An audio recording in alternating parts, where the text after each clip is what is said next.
I am here to discuss the first come first serve or FCFS scheduling algorithm, scheduling algorithm. So ano nga ba ang first come first serve? So first come first serve is the simplest scheduling algorithm. So there is a single rule: schedule the first process to arrive and let it run to completion. It is automatically executes the qued processes and requests in the order of the arrival. It locates the job that first arrived in the queue to the CPU, then allocates the second one, and so on. So here our example. So suppose that this drive has 200 cylinders, so numbered 0 to 199. So the drive is currently serving a request at cylinder 50. So mag-insert tayo sa 50. And it is also given that the disk arm should move towards a larger value. The queue of pending requests in first out order. So, start tayo sa 50 kasi sa 50 naman nagsisimula yung problem natin. So, 50, 91, 150, 92, 130, 18, 140, 170, 60, 100, and 189. So, gagawa muna tayo ng timeline. So, we start to 0. So, ganyan. Straight line lang tayo. 2, 199. So, start tayo na, pinakamababa ay 18. Dito natin lagay 18. Sunod ng 18.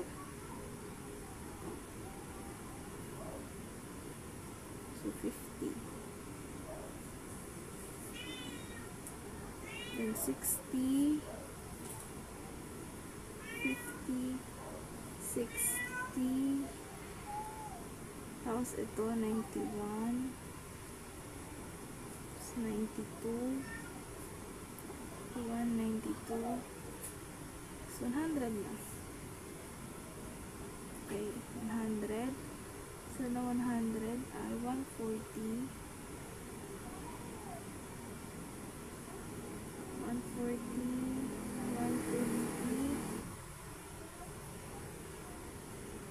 130 pala muna.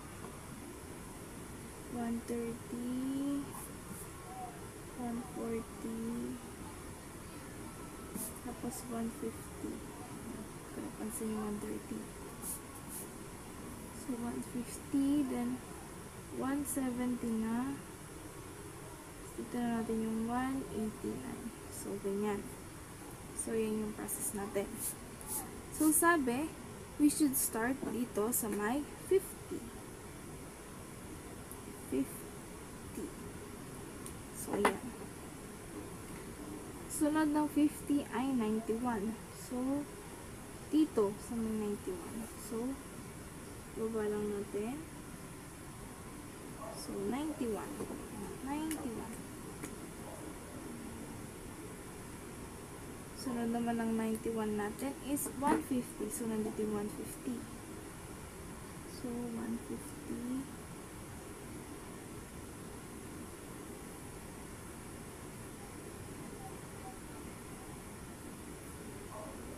So, 150. 150. Sunod is 92. So, babalik tayo dito. So, dito ang 92. So, balik tayo. 92. Yan. Tapos, balik ulit ng 130. 130. So, 130. Tapos, 18. So, dito yung 18. 18.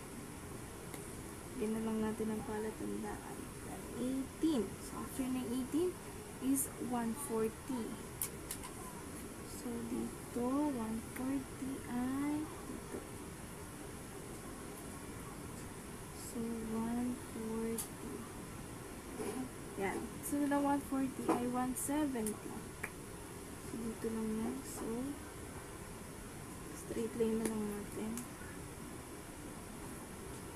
Then, back to 60. 60.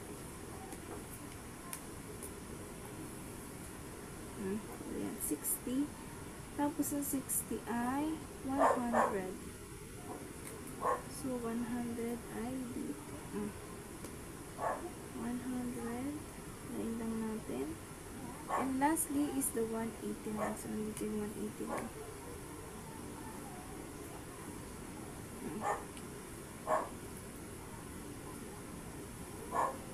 So, 189. So, yun, natapos na natin. So, lagi lang natin natandaan ng first come, first serve. Lagi lang yan, nagsisimula kung anong nauna at yung sumunod hanggang sa matapos sa 189. So, sunod-sunod lang siya. Natapos na natin yung process. So, kailangan naman natin kuhanin yung total sick time. Total sick time or the head movements.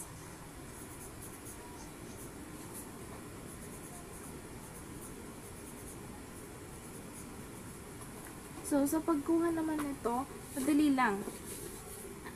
So, itong 50 at 60, pagmaminisin lang natin. And yung sumunod din naman, 60 to 150. So, let's start na natin. So, mag-start na tayong mag-minus. So, first ay the 50 and 91. So, 91 muna. 91 minus 50.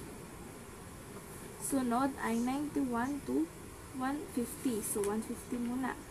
150 minus 91. Next is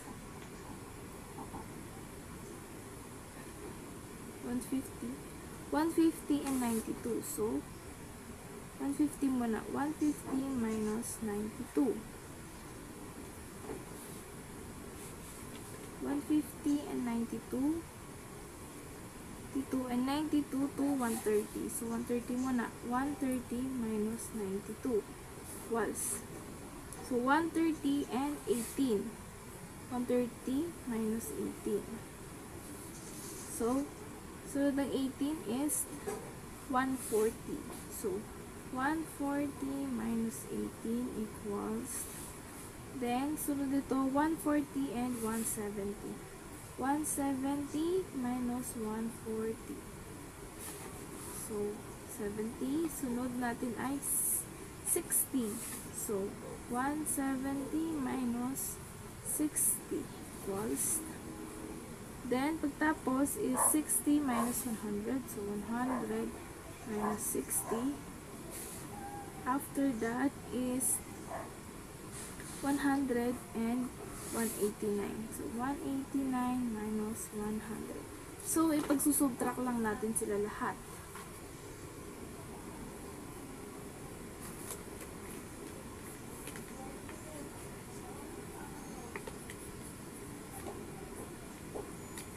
So, 41.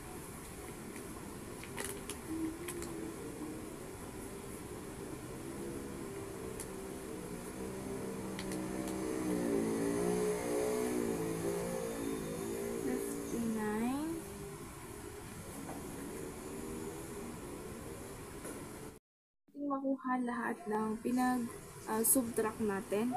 So, kukuhanin naman natin lahat. So, ipagpa-plus lahat natin ang nakuha natin. So,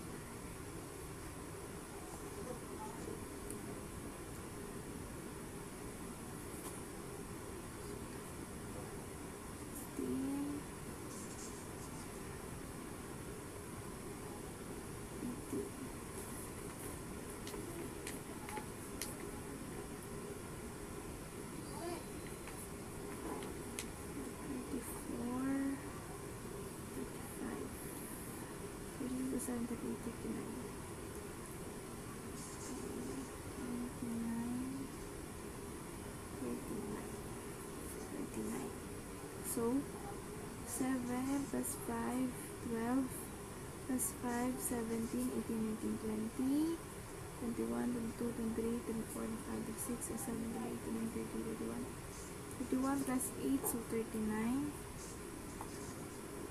3, 4, 5, 6. So, 699 lahat. So, ayun na yung nakuha natin lahat sa total 6 time or head movement ng first come, first serve. this scheduling algorithm.